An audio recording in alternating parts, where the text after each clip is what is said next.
Gram सभा बनवासी, आपके बेटे आपके चहेते, गरीबों के मसीहा, सबके दिलों पर राज करने वाले, सबके सुख दुख में काम आने वाले भैया अशोक सिंह जी, जो कि आ चुके हैं मैदान में आप सभी जनता जनार्दन के सम्मान में। तो भाइयों बहनों याद रखें, इस बार आने वाले प्रधानी के चुनाव में भैया अशोक सिंह जी को जिताना है और अपने ग्राम सभा बनवा को जिले में नंबर 1 पे लाना है। गायक आपका भाई अरविंद यादव गोंडा।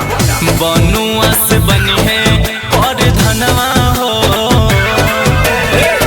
बनुआ से बनी है और धनवा हो, जीती है अशोक सिंह भैया। बनुआ से बनी है और धनवा हो, जीती है अशोक सिंह भैया।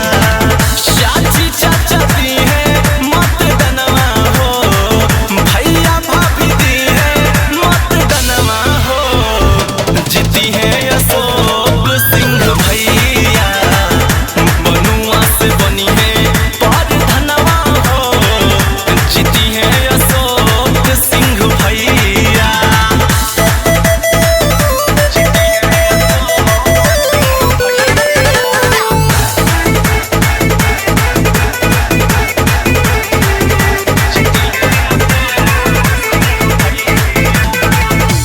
जम के विकास करी है, केहू को ना निराश करी है, कि भैया जीत के आई है, काम कुछ खास करी है। ए भैया जितावा हो, कि जम के विकास करी है, केहू के ना निराश करी है, भैया जी जीत के आई है, काम कुछ खास करी है।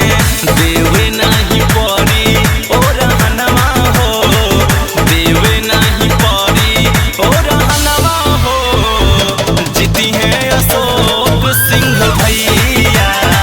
बनुआ से बनी है और धनवा हो, जीती है अशोक सिंह भैया।